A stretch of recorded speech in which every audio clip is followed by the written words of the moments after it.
Hello, global gardeners. Welcome to another Monday. Another great chance to just get together and talk gardening and share our stories and questions from all around the world. Today, I'm going to be focusing primarily on raised bed gardening. Probably a lot of information you may be aware of, but let's see if we can throw out some new tidbits that maybe you haven't thought about. And of course, we'll be answering questions along the way, whether they pertain to raised beds or not. But I'm specifically going to be asking for those raised bed gardening questions if you have them. Let's go ahead and start with a question from Mage Grey Wolf. How do I tell when Black Beauty tomatoes are ripe? And so Black Beauty tomatoes are actually a pretty amazing tomato. The entire tomato will turn an extremely dark color. It's more purple than black, but it's such a deep purple that it looks black. There are a lot of other tomatoes out there that have, like Black Krim, for instance, one of my favorites that has black in the name. Black Krim really doesn't get black, but the Black Beauty does. And so those tomatoes that get that really deep color can be difficult to figure out when they're ripe. But here's a few tips on how you might be able to figure it out. For all of those tomatoes that are a deep purple or called a black, look at the blossom end, the bottom of the tomato. That's the part of the tomato that's going to ripen and turn color first and stay darker. And so when we look at a Black Beauty tomato, when the bottom of the tomato is essentially all black, then the tomato should be ready to pick. A Black Krim is the same way. The top of a Black Krim, a top of a Paul Robeson, a top of a lot of those dark tomatoes, the shoulders may never change color. They'll stay green or a dark green for much of the time. So you have to look at the flower end of the tomato to get the real color that you're looking for. And then give the tomato a slight squeeze while it's still on the plant. It should give. If it's firm, if it's like a baseball, it's not ready to harvest yet. But if it just begins to give, if you can feel the flesh underneath the skin, then that's also a good indication that it's ready to harvest. And then the third method I use is to actually harvest one tomato, take it in, cut it open, eat it, and if it's ready, then I have a good indication that the other tomatoes on that plant that are the same size and the same color are probably ready too. But the Black Beauty, you should probably try to wait until most, if not all, of the tomato has changed into that dark black color. Give it that squeeze test, and that'll be a good indication of when it's ready to go. Jana is saying, I'm planning raised container gardens this year. I have about 20 cow salt lick containers that I'll be setting on blocks. I think they're about 30 gallons each. And so I wanted to highlight this when I saw this question. I think that's a great way to reuse containers and have a raised garden. And so as we start talking about raised bed gardening for the rest of the show, I want to try to define right off the bat what a raised bed garden is, because it isn't a singular answer. Essentially, almost any type of growing that's not in the ground, level ground, you can consider as raised bed gardening.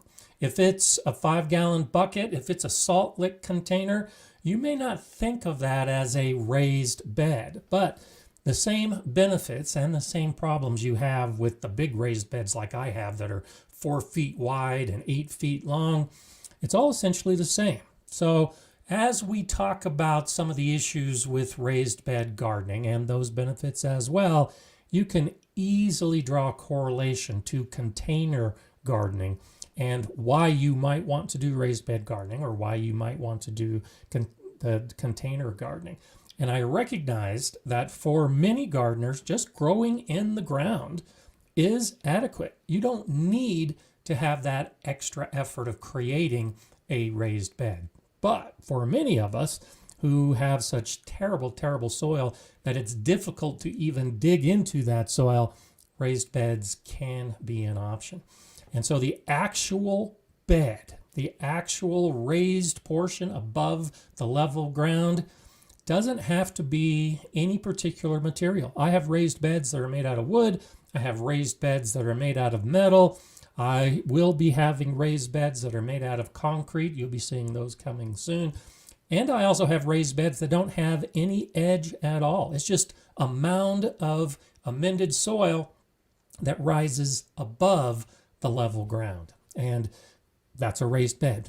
Anything that rises up above the natural level ground in your garden, you can consider it to be a raised bed. So stick that in the back of your mind as we proceed through the show today.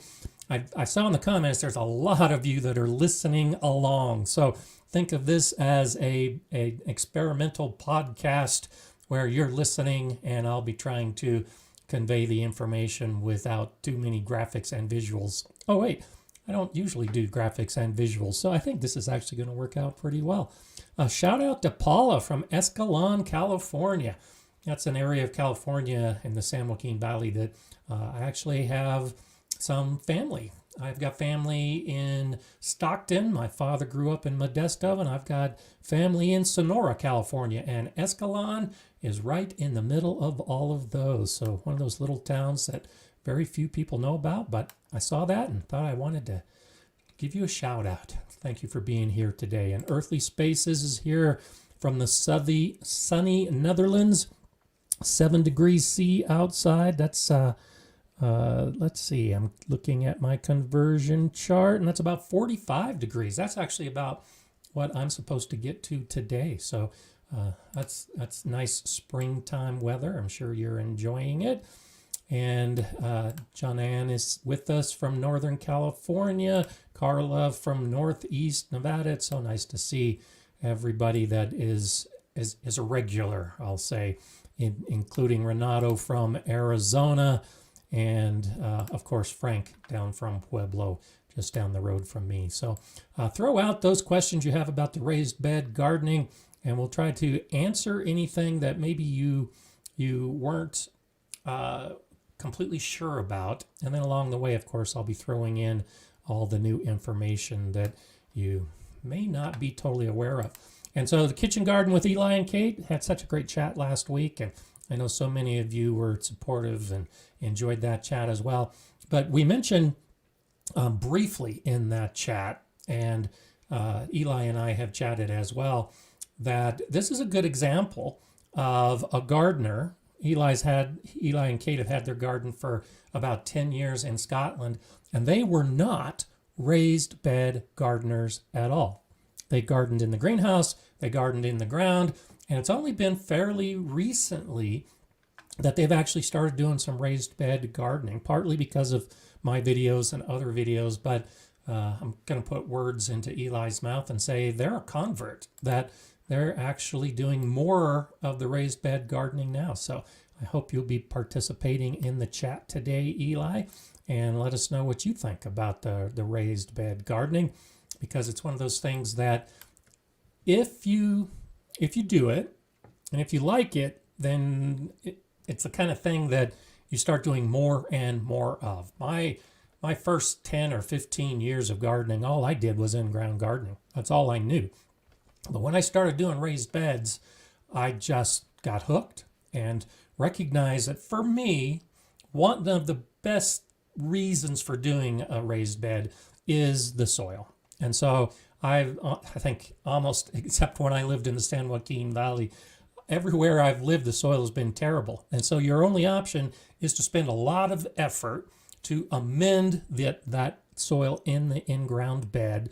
A lot of digging, double digging, maybe tilling, lots of compost, lots of effort just to get the soil ready for the plants because your soil is so bad.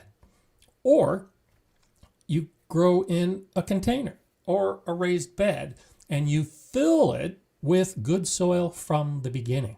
And you can make your own soil blend, or you can buy soil blends from landscape companies. And rather than spending a couple years of digging and amending and working and sweating, you just start from the beginning with good soil.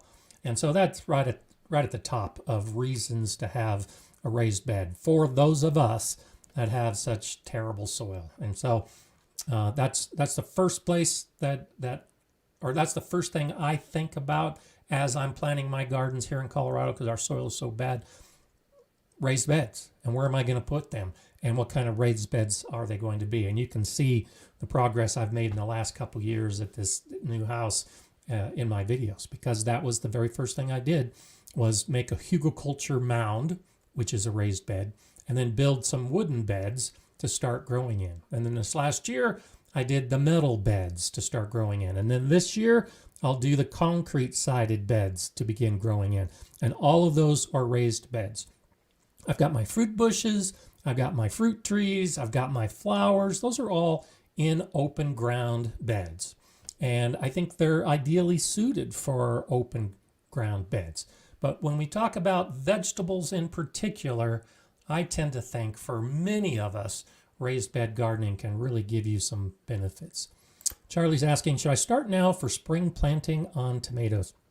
Well, Charlie, comes down to what your last frost date is. And so if you're starting tomatoes from seed indoors, the seed packet will probably say to start the seeds 6 to 8 weeks before your last frost date. And so if right now is 6 to 8 weeks before your last frost date, then yes, it is time to start your tomatoes. But if, like me, your last frost date is still many months away, my last frost date isn't until the end of May. And so I'm not going to be starting my tomatoes indoors until the beginning of April. So it all comes down to your last frost date to try to figure out when is a good time to start. And I've got lots of videos that you can look at that and see what you think about. Renato says, I bought metal raised beds from Vigo Garden. Great beds, easy to set up, and you can move them. They're modular, so you can set them up in different configurations. And I'm actually hoping to get some of those modular beds. I'm discussing with a company right now to see if it's the one that I want to get the pieces from, because you've probably seen them in a number of other videos, particularly if you watch Self-Sufficient Me, and Mark uses those metal beds as well. And they're expandable. You can change the shape. It's just a question of how you screw the pieces together. So I don't have those yet, but I am planning to get some this year to add to my wood and my metal and my concrete and all the other beds, because I'm continually trying new types of raised beds to see if I can determine that one is better than the other. And quite honestly, so far, they all operate pretty much the same for me. I did that video a year ago, I guess it was, maybe 2 years ago now, where I measured the soil temperature in all of the different beds, and the soil temperature was comparable. It doesn't matter what the shell of the bed, what the outside is made of, the soil is going to stay pretty consistently warm in summer or cold in winter. And that therefore comes down to what kind of material you want to make your bed from. And in the case of something like Vigo Garden, the metal beds, that can be a really easy option. No cutting. It all comes packaged in a box, the pieces stacked together, so the box really isn't that big. And then you just screw it together in the shape and the size you want, and it could be an option. So I hope to show you some videos of those type of metal beds later this year. But I'm glad to see that you're trying that kind of thing, because that's a good option for raised beds. Jean-Pierre says, I do it in some places in SUV tires, and sometimes two up against each other for plants in 2 tomatoes or 2 bell peppers. My aunt did a lot of gardening in old tires, and so that's definitely an option. The concern is the tire and whether it might break down in the sun and release some of the chemicals they use in tire making. But it's really no different than using railroad ties that have been treated with creosote. A lot of the materials that we might use to make our raised beds do have some chemicals in them.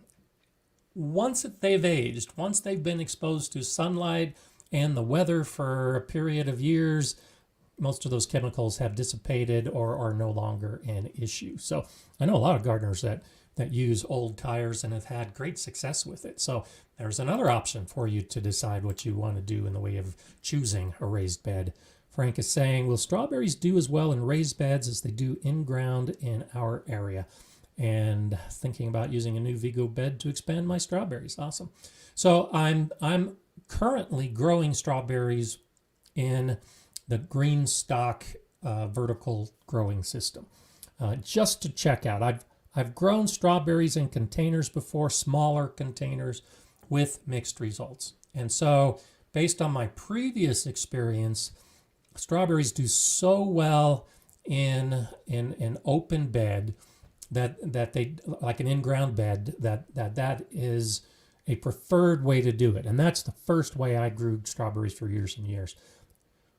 About half of the strawberries I'm growing now are in the ground as a ground cover around some of my fruit bushes, but also in raised beds. And so the strawberries that I'm growing in my raised beds, that are the beds outside my archway that you can see in some of my videos, those strawberries do great. And so actually, between the deer and the dog and the weather, the strawberries in those raised beds this last year actually did better than any of the strawberries that I had in the open ground beds. Now, in those open ground areas, I did not do a lot of work amending the soil. I did add a few inches of the soil blend that I buy. And so the strawberries didn't have the same soil that I had in my raised beds, because again, in my raised beds, I make a point to have really good soil. So that could be one reason why my raised bed strawberries are doing better than the in-ground strawberries. And so far in my green stock, the strawberries are alive, they're doing well. The severe cold we had recently zapped them, and so the ones that were actively growing have now gone completely dormant. And so I'll be looking for new growth in the spring. In the case of strawberries, I think it comes down to what you want to try. I think a new metal bed, one of the Vigo beds, would probably be ideal for a strawberry bed. And so I know you like to experiment a little bit, Frank. So do some in ground and do some in a raised bed and decide for yourself which you like. I've gotten to the point that I think I prefer the raised beds for strawberries. But I'll continue to grow in ground just because I have a lot of space that I want to fill. Brian saying to Lance, I'm experimenting with mycorrhizal fungi and my seedlings this year. Just potted up a bunch of marigolds and the roots were amazing. And so, yeah, let's throw out this as an idea for why you would want to have raised beds.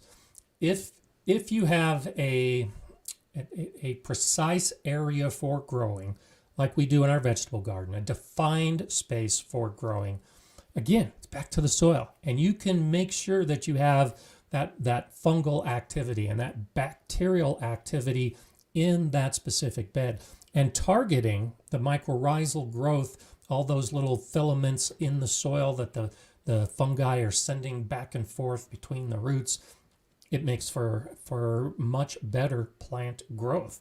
And so, yes, you can do that in an open bed area, but especially if you're buying the mycorrhizal inoculants, it tends to work pretty well in an enclosed area. Rather than trying to inoculate an entire field, you can just get a small amount and inoculate a raised bed and achieve some pretty spectacular results. So I'm glad you're trying that, Brian. I think that's a great idea. Okay, I'm scrolling down, trying to catch up. I'd have this on pause occasionally to see the comments and make sure I don't miss something that sounds really nice. Not applicable is saying, if you do an arch trellis between raised beds, does it matter which way, north, south, or east, west, your trellis arch is oriented? Yes and no. It matters because the plants will grow differently. And so if you want to grow the same plant on the archway from the left side to the right side, then you might want to orient it north-south. so that the plants are getting essentially a full day's sun. The east side will be getting the morning and early afternoon sun, and then the west side will be getting the mid-afternoon and late afternoon sun. So both sides should get an equivalent amount of sunlight if you orient an archway north-south.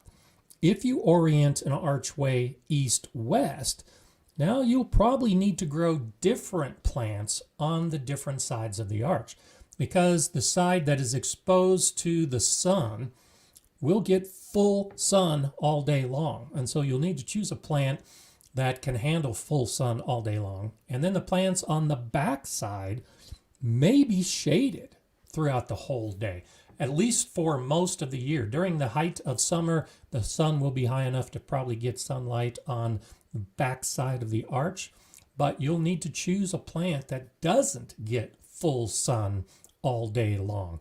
And so you could do it either way, but it really comes down to what kind of plants you are thinking about growing on the archway.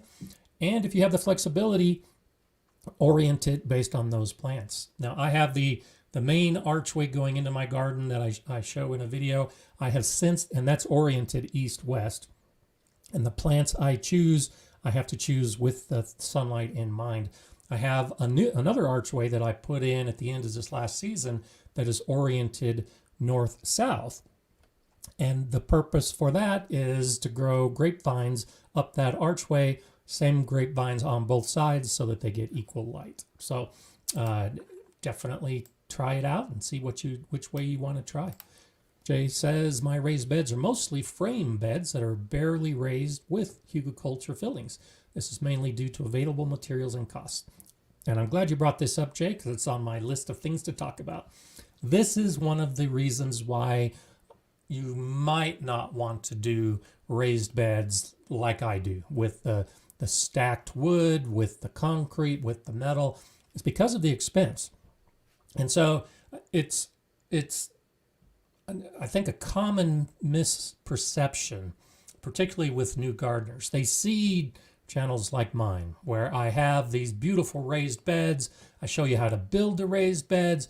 And the assumption is that if you want to do raised bed gardening, that you have to build some kind of structure as your raised bed. But as Jay points out, no, you just have some kind of frame. And if you look at the video I did on lasagna gardening, I just used some tree branches as a frame, like Jay's talking about, just to frame in that space.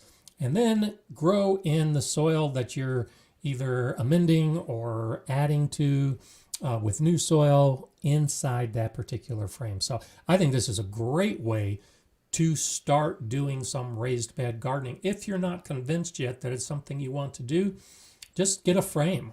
You can get a frame and make it out of bricks. You can make the frame out of rocks.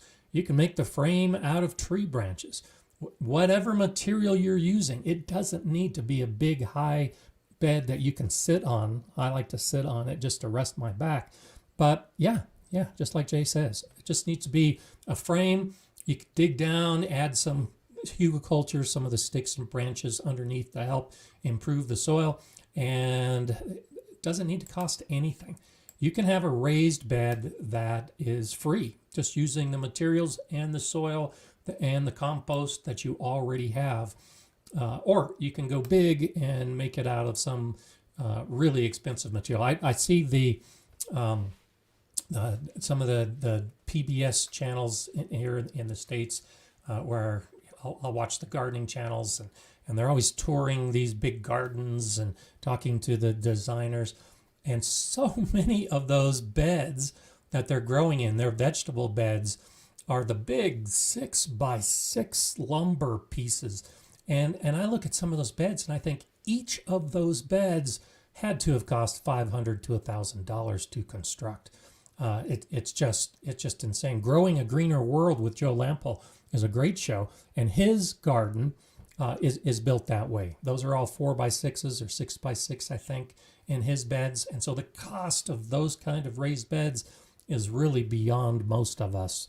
And so don't think when you watch a TV show or a YouTube video that's the way you need to do it. You can do it much simpler. And as you think about raised bed gardening, as we talk about the height, it gets back to the plants. What kind of plants are you thinking about growing in that raised bed space? And you need to match the bed with the soil. So my beds are mostly about 18 inches high. Well, with an 18-inch high bed, and if it's filled with 18 inches of soil, I can grow just about anything. Any vegetable I want to grow will do great when the roots have 18 inches of good amended soil to work with. But I could have a raised bed, and I do have raised beds that are only 4 or 6 inches high. You have to think about the soil. So in those lower beds, I can grow spinach, and I can grow lettuce, and I can grow those plants that don't have a deep root system all day long. I might not be able to grow carrots, the big long carrots, in a bed that's only got 6 inches of soil. But I'm not growing carrots in those lower beds. So as we talk about raised beds, the height is variable, and it's totally up to you. If you want to be able to grow anything, then you go with a high bed. If you have very specific plants that you're thinking about growing and you don't want to go to the expense, yeah, you can just do a frame and have a lower bed with the amended soil in it. Completely up to you. But do anticipate that the soil depth is also a component. Not only the composition, how good the soil is, but how deep the soil is in that bed where you are growing all of the plants that you want to grow. So, okay.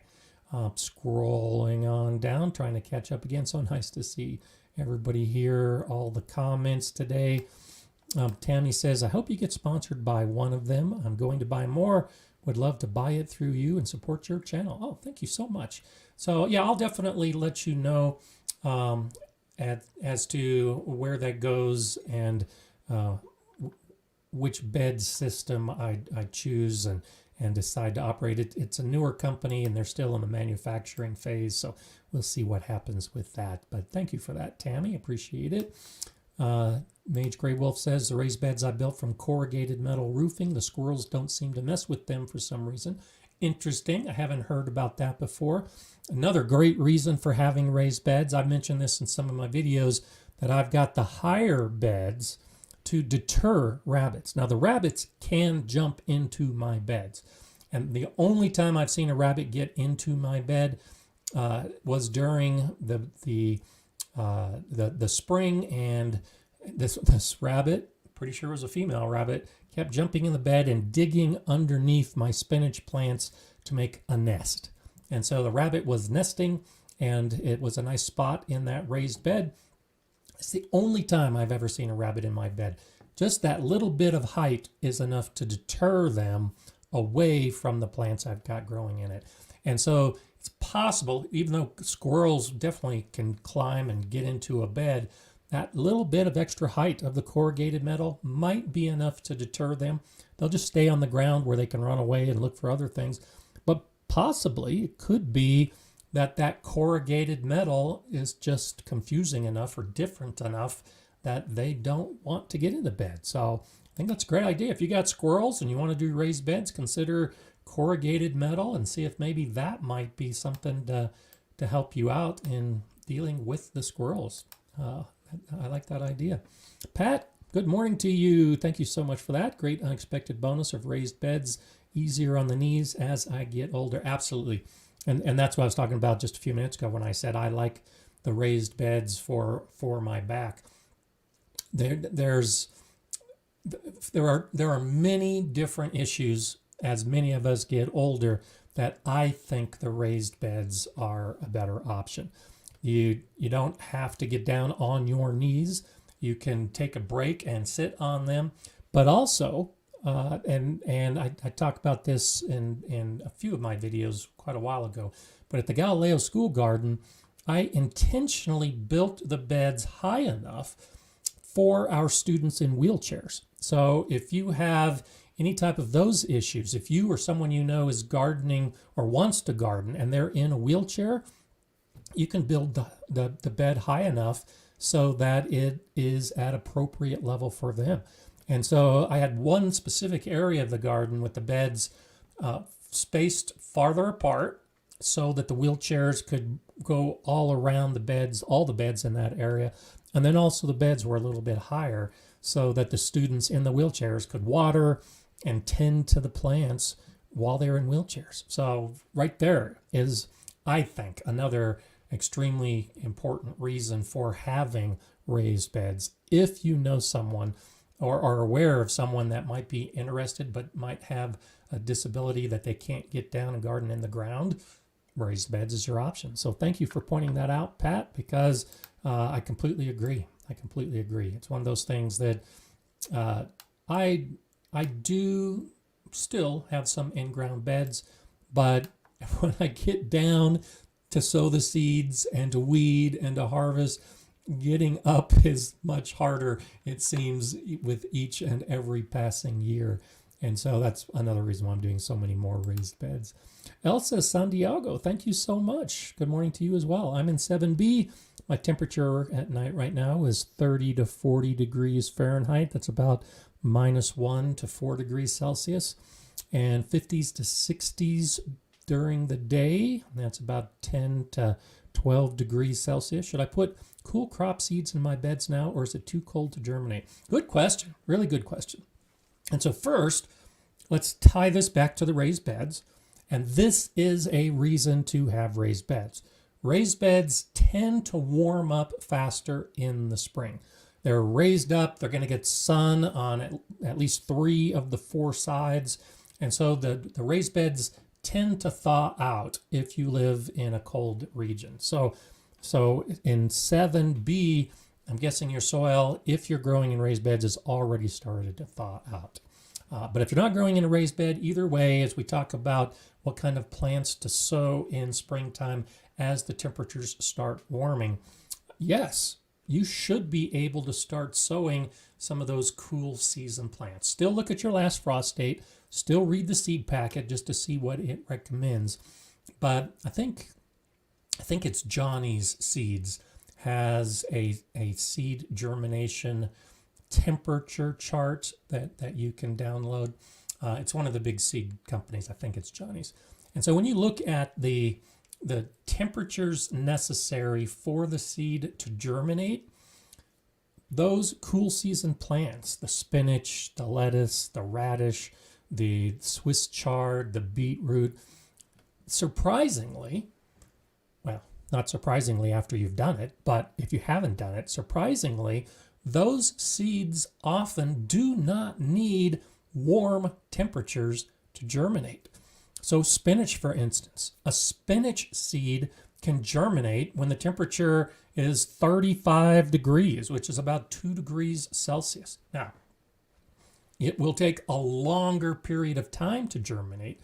So a spinach seed at that temperature might take 3 weeks to germinate. Whereas a spinach seed, when the temperature is 50 degrees Fahrenheit or 10 degrees Celsius, might germinate in a week. So yes, you can start seeds when things are still pretty cool.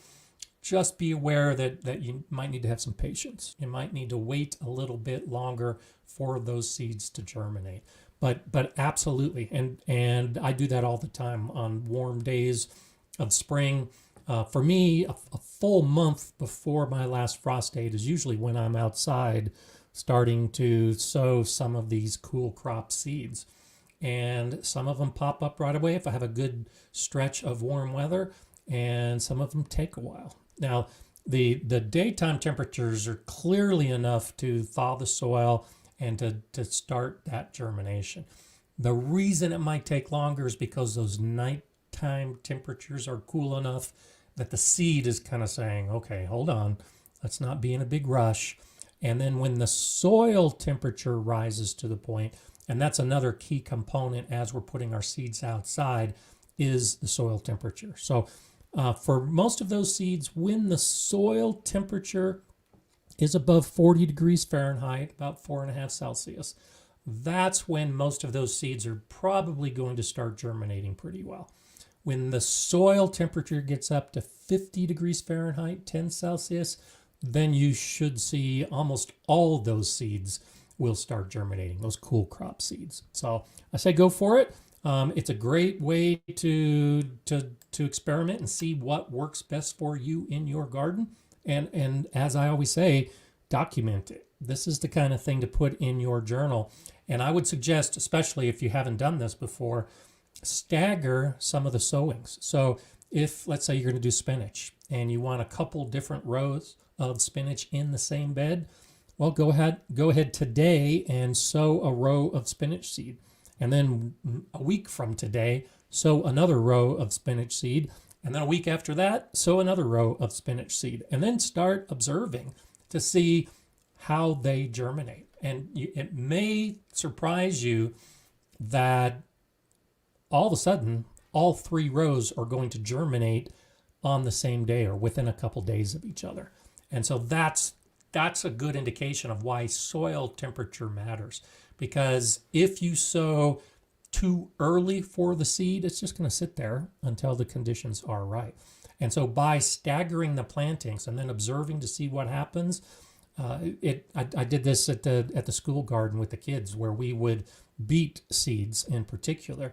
We would sow beet seeds in January, and we would sow beet seeds in February. And at the end of February, this was actually in the greenhouse, at the end of February, all of the seeds were sprouting, growing at the same rate. And so it didn't matter that we had put some of the seeds in like 6 weeks earlier and some of the seeds 2 weeks earlier. Once the soil temperature reached what the seeds needed, then they all started germinating at about the same time. So yeah, it's a really interesting approach to learning about seeds and soil temperature and your own specific garden. And so I would think that would be one of those kind of things to have some fun with and see what you can find out. Patricia's saying, I've been collecting wood pallets for a 2-section compost bin. I think I'll take the remaining wood and make a raised bed this year. Good for you.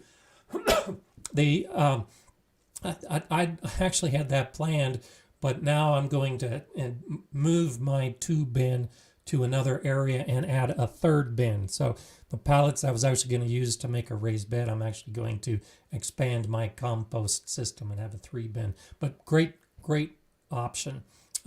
Pallets, for many of us, you can find for free.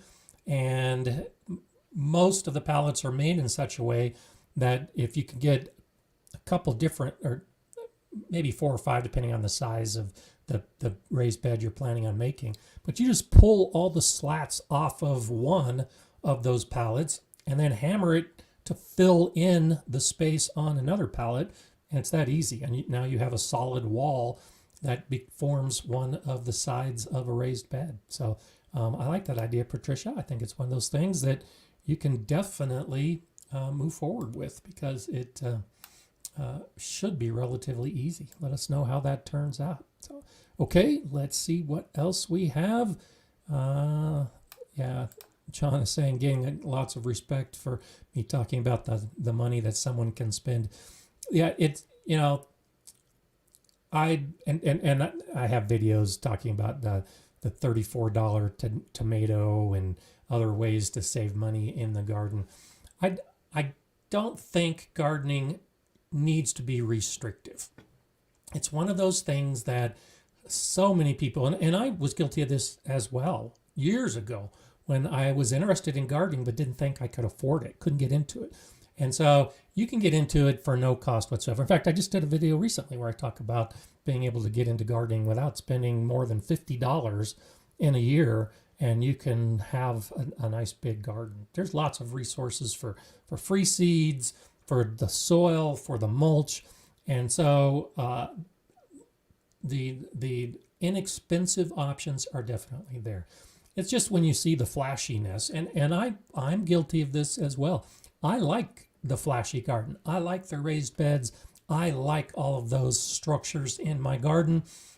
And yes, they do cost more than other options. But like the approach I've taken that you can see over the last couple of years of my videos, I didn't do it all at once. I did it when I could afford it, one piece at a time, slowly expanding the garden. And for me, that is a cost-saving measure as well. But once you get it all built, especially a raised bed, if you do a good material, once you get it all built, the bed's done. And even with wood, and even in the most challenging weather regions, a wooden raised bed that has no treatment on it whatsoever should be able to last 7, 8, 10 years before some of those boards might need replacing. If you do a metal bed or a concrete bed, you can get longer than that. If you don't have any sides at all and you're just mounding, well, once that mound is built, you'll need to amend it periodically, but that raised bed essentially is permanent. There's nothing else you need to do. It'll keep going and going and going. So totally up to you as to how much money you want to spend, but yeah, I appreciate that. I do try to make sure everybody understands you don't have to spend a lot of money. EH is saying, hi all from Southwest Florida. Tomatoes are trying to recover from our first and hopefully last frost on January 31st. Yeah, this last week, and actually I'm glad you mentioned that because I wanted to mention something along these lines as well. This last week in the United States was just crazy for snow, for cold temperatures, and regions of Florida and Texas got some cold that is not usual for this time of year. This is one of those things that, and the reason this is the piece I wanted to mention, is back to Garden Journal, back to your documentation. Start keeping track of these kind of things. I know from experience and from keeping track that February is my coldest month of the year. So no matter how warm January is, really doesn't matter. January is going to be the coldest month. And so I'm in a zone 5B, and 5B means that our average coldest winter temperature is minus 15 degrees Fahrenheit, which is minus 26 Celsius. Been a really warm winter for me. It's been pretty mild, very little snow, but this last week it got down to minus 13. That's how the hardiness zones are created. It might only be one day out of the year that it actually gets down to that point that defines your hardiness zone. And that's what happened to me. I was actually anticipating last month talking about the idea that, wow, this winter was really warm for me and it never got as cold as the hardiness zone would make me think it should get. And then, of course, this last week, it got that cold. So be aware of those kind of things. And that's another reason to track it. Like in Florida, yeah, this might be the first and last frost of the year. But if you notice that next year, in the end of January or beginning of February, you have another frigid spell like this. This is how we modify for our own unique gardens the timing and the seed sowing and the things we do in the garden. And most of us get caught by this in springtime, where the weather's good, the weather's good, the weather's good. We want to get out, we sow the seeds, we put the transplants in the garden, and then the cold hits or some other weather phenomenon that destroys our plants. And when you look back, if you're documenting it, you begin to recognize that it happens every year. That's the way it is here in Colorado. We'll have beautiful Aprils and beautiful start of May, and the stores, the big box stores, are selling the peppers and the tomatoes and all of those warm weather crops without fail. Every year, usually about the second week of May, we have a freeze or a frost, and a lot of those people lose their plants. That's why my last frost date is May 18th. Happens every year. But it's so tempting to get out and actually do things in your garden early that it bites most of us. So I hope this is your last frost as well, EH. But I also hope that you're keeping track of this and comparing this year to next year and all the years in the future, and see if maybe that's going to impact how you do the gardening in the future. So just something to think about as we try to become better gardeners and figure out the different things that we're going to be doing. Tanya's saying, is the water I collect from my rain barrel from my roof okay to use on my food crops? I would say maybe. And so the The biggest issues when you're collecting rain in barrels off the roofs is what the roof is made out of and what kind of animals might be on the roof.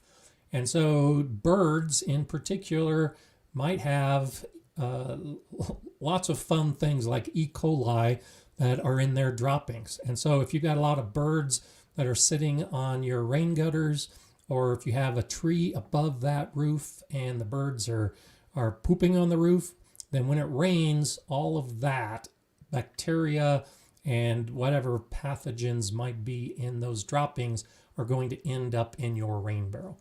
And so for the most part, unless you are straining and using something like chlorine to sterilize the water, I would caution against using rainwater from roofs on your food crops. You can definitely do it, but you just need to be aware of some of those potential problems.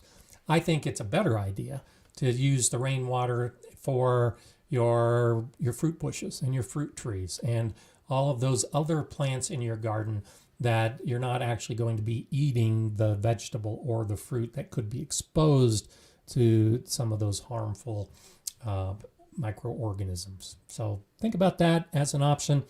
And so if your food crops are the kind of food crops that would not be impacted if that water got on them, then it would be fine. But for leafy plants, the spinach and lettuce, I wouldn't use roof water on those kind of plants. I might consider roof water on some of my root vegetables, but I would prefer to do them on the bushes and the trees as a better option. So, okay, let's see. I know I'm way behind on some of these comments, so I'm trying to scroll down and see where we can catch up. Make sure I don't miss anything that's especially important. So glad to see Kitchen Garden with Eli and Kate so active today. That's fantastic. And Jay Dixon, of course, is always on top of things, putting the links to those videos that I comment about. Mayday Gardens asking, does collected rainwater go bad of gallons of monsoon water collected and saved months ago? So water as water doesn't go bad. It's almost the opposite. Depending on how that water is being stored, it might be just filled with bacteria of all sorts. Some beneficial, some harmful. It's hard to say. So what might cause it to go bad, I suppose, is if some of the harmful bacteria end up getting into that water. If it's an anaerobic environment and then you put that water in your soil, the anaerobic bacteria initially is going to be harmful to the aerobic bacteria in your soil. But it really doesn't go bad, and you can still water with it. But it might be something just, to be aware of, that there are other things that are in the water and the storage, and how you choose to use it may or may not be good for the plants that you're using it on. Okay, let's see. Greg is saying, I'm also in 5B in Omaha, Nebraska. We haven't had any negative air temps this winter. Good for you. Yeah, we've had a handful of days that were below 0 Fahrenheit, which is minus 18 Celsius. But only that one day that actually got so cold that it made my notes for how I'm going to impact the gardening in the future. Dribian is saying, I have chickens and add manure into compost bins. Is it better to let them scratch through the compost? We'll be making a run and might add composting to the mix. So chickens, I love chickens, and adding chicken manure to the compost bins, I think is the best way to use chicken manure. This gets into the same idea where the chicken manure, first off, is so high in ammonium that it can burn the plants if you use it fresh in the soil and in the garden. And there are some E. coli issues, but in the compost pile, it can actually be great. But allowing the chickens to scratch through your compost is a great way to mix up your compost. And then, of course, they're going to leave droppings behind. So they'll be adding droppings to the compost pile as they're scratching through it. They're probably searching for grubs and whatever type of insects they might find in it, that they might eat some of the material, and so you might lose some of the organic matter that you're trying to compost, but comes out in the end through their droppings. But if you don't mind the mess, because they can usually make a pretty big mess, yeah, I think that the chicken scratching through it is good. And if you make a run and you add some of that composting mixture to the run, they're going to turn it into compost faster than it might turn into if you had it in a bin or a pile. So yeah, that's definitely an option. I think chickens can be used in a number of ways along those lines. Ultimate Gardening says, gardening raised beds is helpful for me because it allows me to grow root crops easier. And there you go. That ties in with what I was talking about earlier. The and I grow carrots in particular, and beets and turnips and parsnips exclusively in raised beds. I don't even attempt to grow those root crops in in-ground beds because they're just so much easier. And actually this year I'll be growing some carrots in buckets, and I've got a video that I'll be doing. Oh, who knows when it'll come out, either late this year or beginning next year. But I'll be showing you the whole process of how to grow carrots in buckets, because that's a great way to get nice straight carrots when you put the soil that carrots like and that's loose enough in a container or a raised bed. So definitely something to consider as you look at that. Joshua Gordon says, love your channel, trying to hit it hard this year and create 200 square foot garden beds. Awesome. 200 square feet, you can grow a lot in. So I appreciate that, Joshua. Have fun as you create those beds, and do think about all of the factors. And so I've got the video on problems with raised beds and mistakes that you can make when you start doing your raised beds. Think about those kind of things. As you space your beds apart, you need to anticipate how you garden. And that's one of the biggest issues I've seen with people who have raised beds, is they put the raised beds too close together, and it makes it difficult for them to walk between the beds. It becomes difficult to water and pull a hose between the beds. You can't get a garden cart or a wheelbarrow between the beds. So you need to think about those kind of issues as you lay out your plan for the raised beds, so that you don't hinder your activities. Because yes, the raised beds are great, but if you don't line them up, and also kind of like we were talking with the archway, with the north, south, east, west, holds same for the raised beds. Depending on which way you orient the beds will influence what you can grow in the beds. So if you orient a bed north-south with the long side north-south, you're probably going to have some of those plants shaded early in the season and late in the season. So if you put all the tall plants up front that get the full sunlight, they're shading all the plants behind it. You can do that on purpose. You can actually plan for that so that you grow plants in raised beds on the backside, in that shady area, the kind of plants that don't like a lot of sun. There's lots of ways that you can use planning.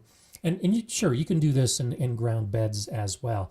But I just find it so much easier to, on a piece of paper, draw out my grid of a 4x8 bed, and then put the plan in place for what plants are going to go in that bed, in what location, and anticipating their growth, and whether they'll shade each other out or not is part of the plan. So definitely think about some of those kind of issues as you're putting your raised beds together.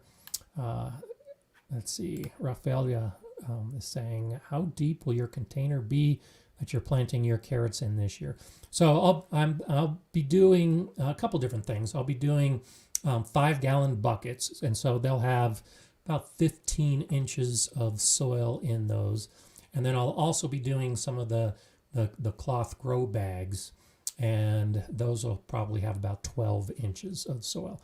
And the carrots that I'll be growing are about 6-inch carrots, and so more than enough room for those carrots to grow. Whenever you're growing, again, raised beds or containers, as long as the soil is deep enough for what you plan to grow, go for it. and feel free to grow all of those fun things that you want to be growing. Judy Rose is saying, I'm in the process of preparing my raised beds. What do you think of in-bed worm composting?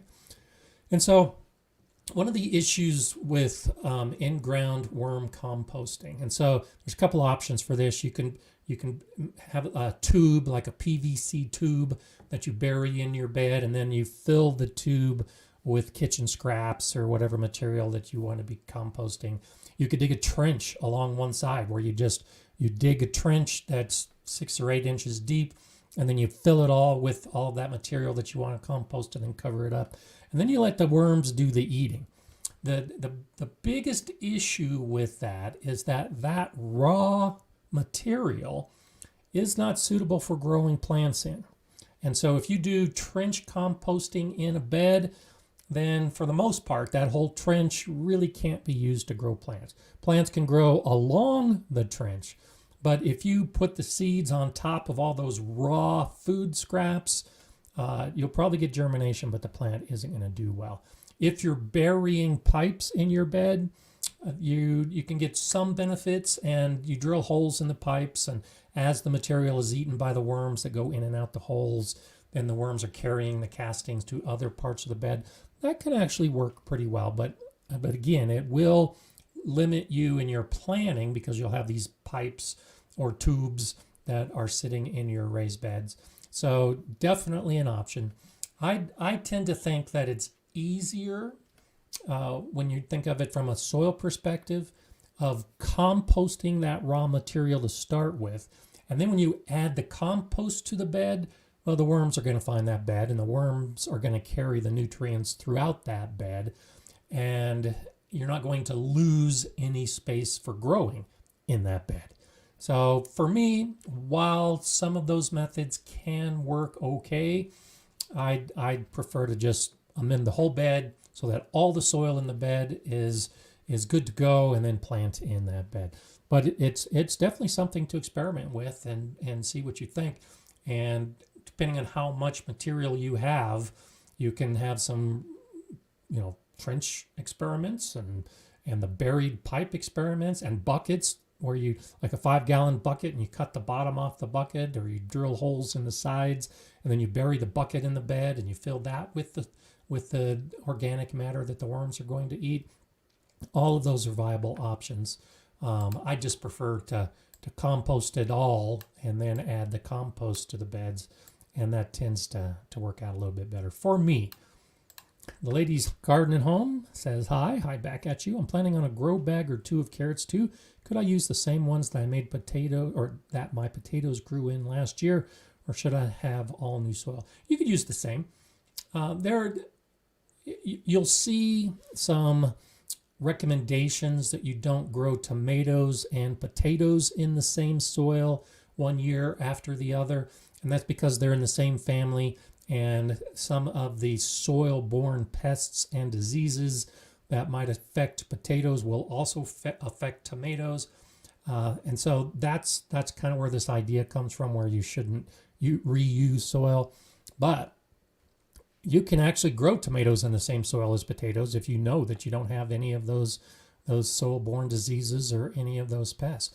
And when you're talking about something like carrots versus potatoes, they really don't have the same diseases that are going to impact them. So even if the potato soil did have a problem, the carrots aren't going to be affected by that. However, you should add more compost and also consider adding some fertilizer, because the potatoes will have soaked up some of the nutrients from last year in the soil. And so this is actually one of those things I'll be talking about in that video where I talk about growing carrots. You have to be careful about the fertilizers you use when growing carrots, because a lot of us just use a standard fertilizer like a 10-10-10 or a 12-12-12. Well, if you're using a soil that also had fertilizer from the year before, and if all the nitrogen in that soil, in the potato soil, didn't use a lot of the nitrogen, and now you're adding fertilizer to it this year that also has a high nitrogen component, your carrots may not do that well, because the green growth, the leaves of the carrot plant are going to do great, because they're going to have all this nitrogen-rich soil.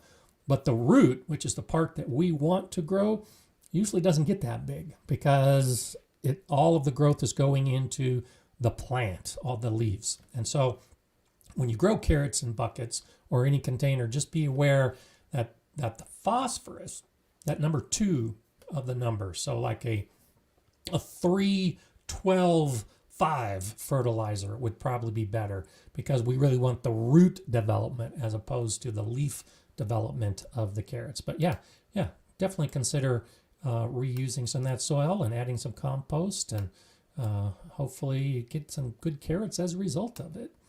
Kay Russell says, "My gardener did a video about core gardening where you bury thick layers of straw down the middle to save on watering. Have you ever tried this?" So I haven't tried that. It kind of gets to the same idea where if you put anything in the top part of the soil, like down the middle, then you're losing out on that planting space. And most of us don't have a garden so big that we can afford to lose a quarter or a third of our growing bed because of the middle of it. I live in a very dry area, and so instead of burying straw down the middle to help retain water, I do hugelkultur. I have the branches and the logs and the twigs and the wood chips and the pine needles and the leaves in the bottom of the bed. Another reason for using raised beds.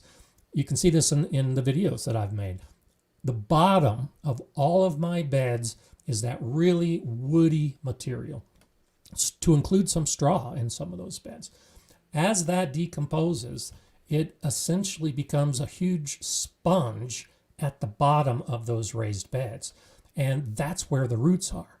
And so if you're putting straw buried close to the surface, even if it's only 5 or 6 inches deep, well, the roots are, in most cases, going to be below that. And so, yeah, there'll be water retention in that top part of the bed where you have that straw buried, but below that may still draw out because that straw is the sponge that's absorbing all the water. But if the lower part of the bed, the hugelkultur part, is where most of that water is being retained, well, that's where the roots are going to grow. The roots are going to grow toward that moist soil that's in the bottom of the bed, and that's what I want to happen. I want a deep root system as opposed to a shallow root system. And so, yeah, buried straw can work. I just think there are better methods. Compost that is worked throughout the soil actually does a better job than buried straw, because that compost will distribute the moisture evenly through the soil. So you won't have a really wet section with the buried straw, and then the soil next to that straw is wet, and then the soil a little bit farther out from that is moist, and then the soil on the edges of the bed are dry. If you've got good organic matter worked throughout your bed, then the entire bed should be more likely evenly moist soil, and that's really what you're looking for. So I haven't tried that. It actually wouldn't be on my list of things to try, because I think the organic matter like compost throughout all of the soil, and then the hugelkultur at the bottom as a way to retain water is really a better way for me in my dry area. But go for it. If that's something that you want to go for, I would consider it. And then, yeah, I agree with Urban Chicken Mama. I got a bad batch of straw this year as far as the seeds are concerned. And I've got straw sprouting everywhere that I used that straw as a mulch. And so you do run the likelihood of some of that straw that you're burying sprouting if there's seeds in it. And there will be some seeds. So just be aware of that. Anytime you use mulch, and especially hay will have more, should have more seeds than straw. And so if you bury straw, you'll have some plants sprout from the seeds.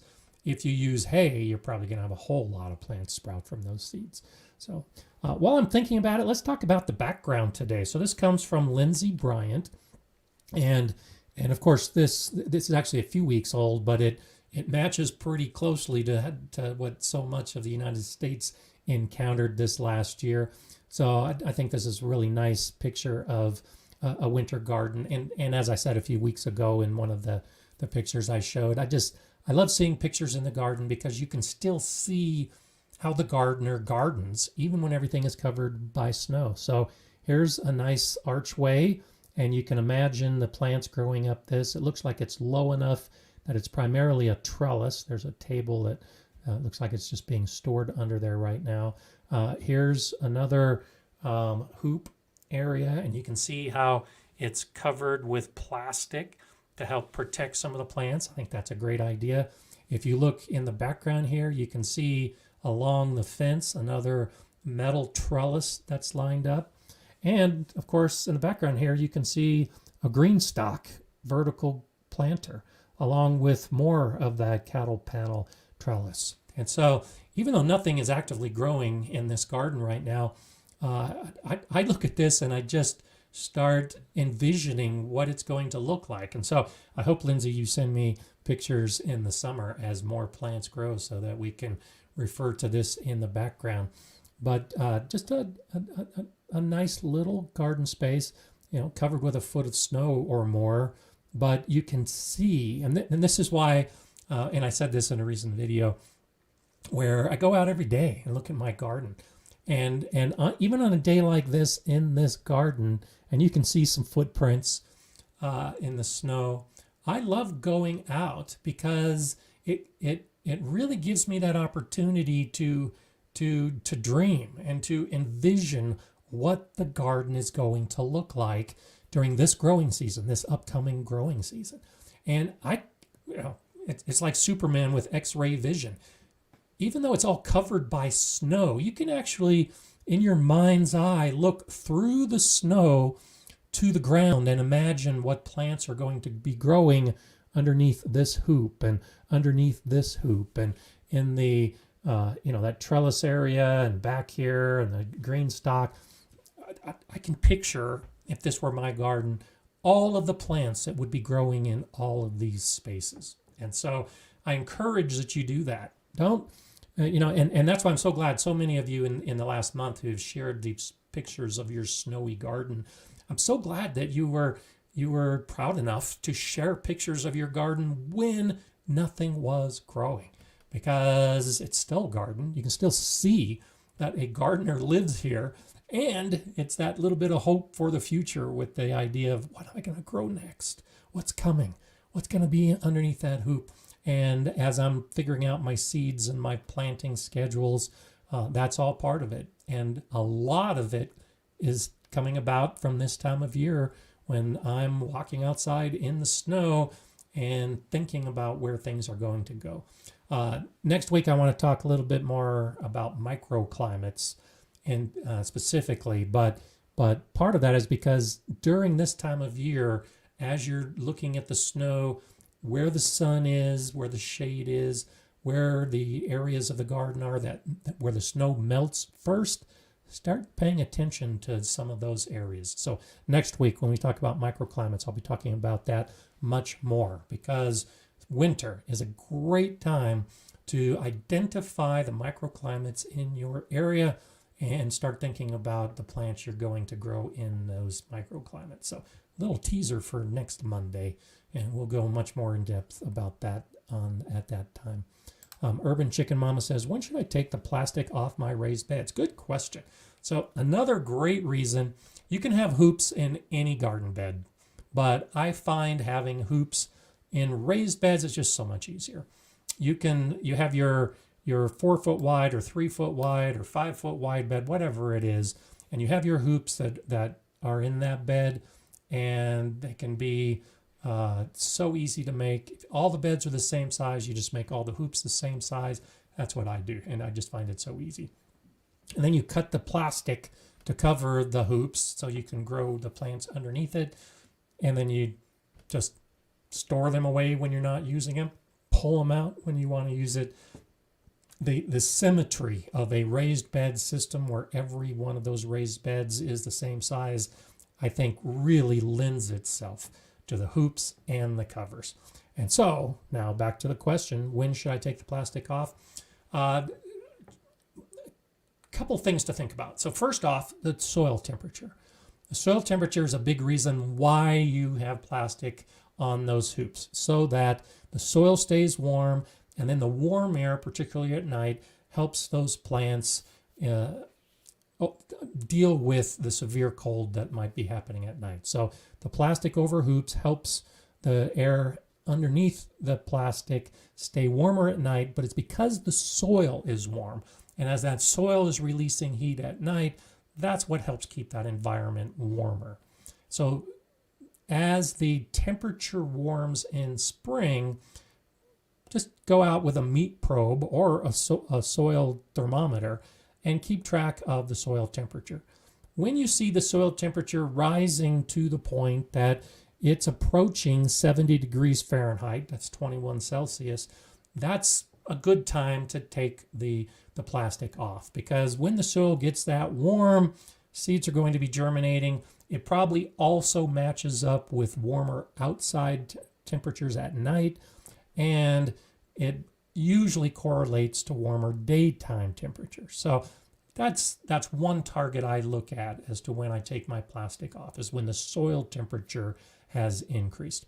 But it's also the daytime and nighttime temperature. And so when the daytime temperature is hot and the nighttime temperatures aren't that cold anymore, well, every morning I've got to go out and open up the hoops so that the plants don't bake in the sun. And then at night I go out and shut the hoop ends so the heat stays in. When the nighttime temperature, especially when it gets up to 50 degrees Fahrenheit, 10 degrees Celsius, when the nighttime temperatures are that warm, well, then I'm just leaving the hoop ends open 24 hours. That's a good time to take it off, because if I don't need to open and close and open and close, then might as well just take the plastic off and just let the plants fend for themselves, and they usually do fine by that time. And so both the air temperature and the soil temperature are big factors. Now, add, instead of plastic, if you're using fabric, like to keep insects away. And this is a great option if you've got hoops, to put row covers over your plants in early spring to keep out some of those pests that are going to come in and start eating your plants and laying eggs. In that case, I leave the fabric, those row cover, I leave those on and the ends closed until the threat of that pest has passed. And so that may be the beginning of summer before I take some of those fabric covers off of the hoops. But the plastic comes down to how much work I want to do, and if the temperatures are such that I don't need the plastic anymore. So hope that helps out. And there are times, like I talked about in May, where I get that last cold. There are times that I take the plastic off too soon. And then we get one of those really cold spells, and I got to go out and put the plastic back on. So I think it's better to take the plastic off when it starts getting hot to avoid your plants overheating, because you can always put it back on. That's better than leaving the plastic on and potentially damaging the plants, and then you wish you had taken it off. So there you go. Welcome to Michelle Dietz-Haynes, a new member of the Gardener Scott channel membership. So thank you, Michelle. Appreciate that. Make sure you check out the list of perks and join us on some of those other places where we can see you and you can see us and the pictures and all the other things that happen when you become a member of the channel. So appreciate that. That's awesome. Okay, let's see. Still scrolling down, trying to catch up. It's so nice that you guys are so active today. Brian looks like he's being really active today as too. Chris says, I ordered 50% shade by mistake. I need 30. What could I use 50 for? And so another great idea of how you can use hoops in your raised beds or at any point in the garden. And so the different degrees of the shade can be used for different plants at different times. And so a 50% shade, I'm guessing is maybe something you ordered because you want to protect your lettuce and your spinach and those cool season plants from that sun in early summer. And that's a great way to use it. The 30 can actually be used to shade some of your summer plants. And so we've had some recent summers here that have been extremely hot, to the point that it's too hot for the blossoms of the tomatoes and the peppers to pollinate, and the blossoms fall off and you don't get that fruit. Well, a 30% shade cloth may be enough to help protect some of those summer plants so that the flowers will pollinate and you'll get fruit on those plants. So consider that as an option. It's also suitable for some of the same situations you might have wanted to use the 50%, but you just phase it in. So in the beginning of summer, when the temperatures are just starting to get warm, but a 50% shade might be too much for those plants that are still actively growing and need some sunlight to grow, you could use a 30% shade cloth in that kind of situation, where you're shading out some of the sun to help keep the plants a little bit cooler and help keep the soil a little bit cooler for those plants. And then as the days get warmer, you swap out the 30 for the 50, assuming you're still going to get some 50.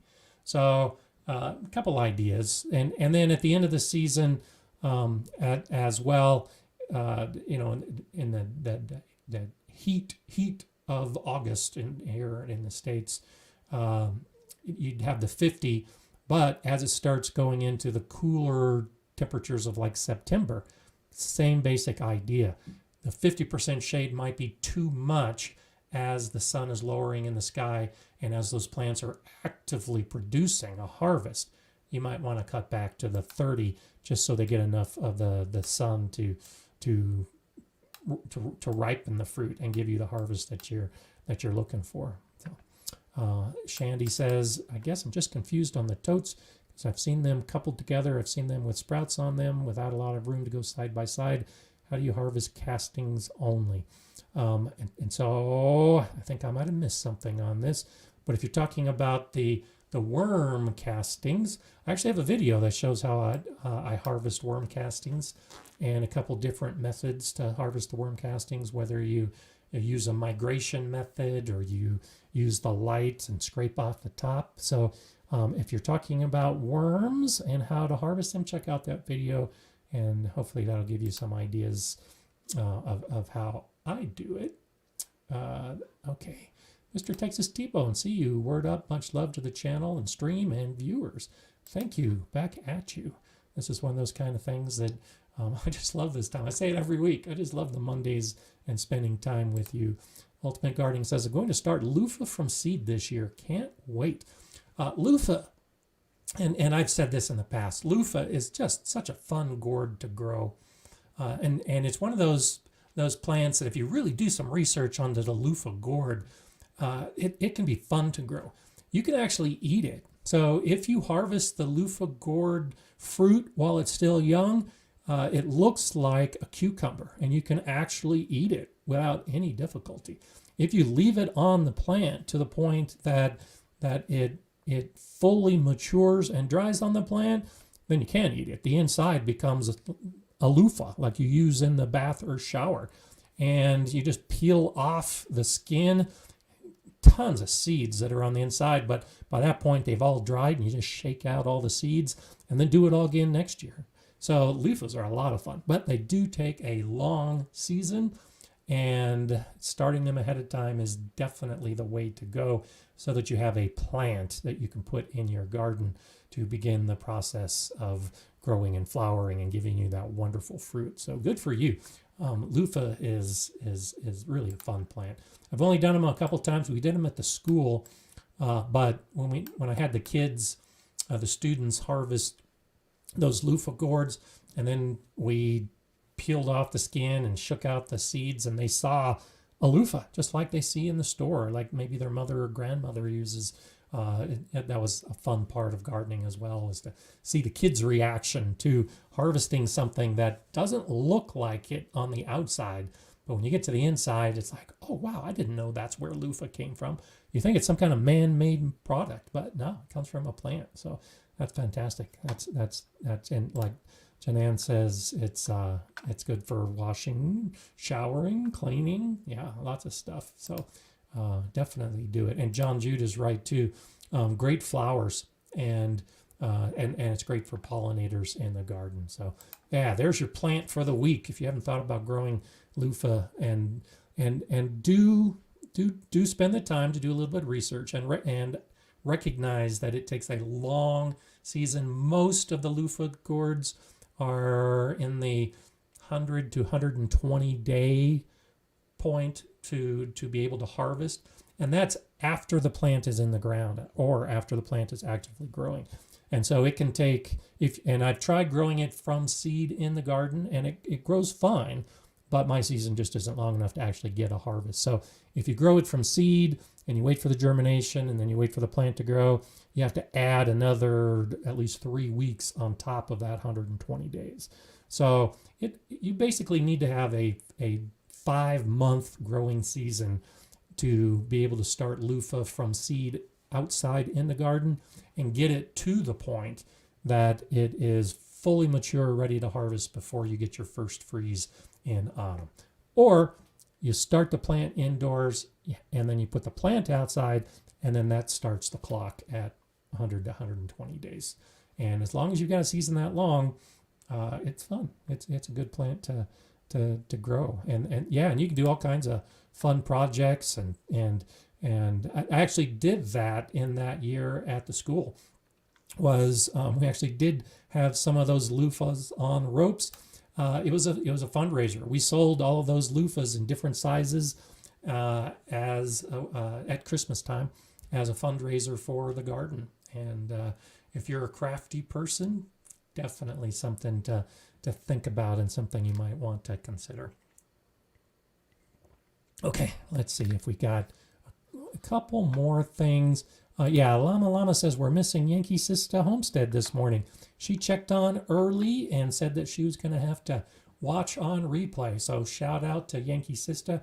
I'm missing you as well. So I know you know that I love you being here on Mondays, and obviously Llama, and I'm sure some of the others noticed that you weren't here. So I hope you're watching on replay and knowing that we're giving you a shout out and hoping your gardening week goes well. As to all the rest of you that said you weren't going to actively be here as well and are listening or watching on replay. I think that is one of those same kind of things that I get it. I listen to a lot of podcasts when I'm in the garden, and if I wasn't here talking to you right now, I'd probably be in the garden walking around observing, listening to the Gardener Scott live stream as a podcast. I know a lot of you do that. I've been thinking about, I've actually asked some questions to some of the advisors at YouTube about podcasts, because YouTube is starting to move in that direction where they're going to be encouraging podcasts. But what I found for me, on top of all the other things I'm doing, I'm just going to continue doing this live stream and kind of treat it like a podcast so that you can just listen to it and do that rather than do it as like a separate podcast, which I don't have the funding or the support to set up my office to really be a true podcast studio. Maybe someday, but I'm not going to be there. I'll be here on Mondays doing this instead. We do have Colorado Bird Nerd with us today, and it's always nice to see you here on Mondays. Another wonderful Monday of gardening chat. I sit here listening and typing notes into my garden document. Such an awesome place to learn. That's fantastic. And I'm glad to see that. And and as I go back after the fact and watch a lot of these on replay, and Kiri does the same thing, I make notes too. And there are things I pick up, things I learn. And so I think it's great. Yeah, it's taking notes for gardening, not just what I'm saying and not just what I'm doing, but what others are saying as well. And that's why I prefer to continue as I move forward doing this as a live stream rather than a podcast, because I think the comments and I think the discussion and I think the information in the comments is so valuable that it would be lost in a podcast. But you can definitely go back on replay and be able to see all of this wonderful stuff that's happening as you guys are talking back and forth and all of the other things that we're doing. And so Shandy's saying it's really helpful that you read out the questions that you're answering. Some people don't do that. They just direct their answer to the name of the person.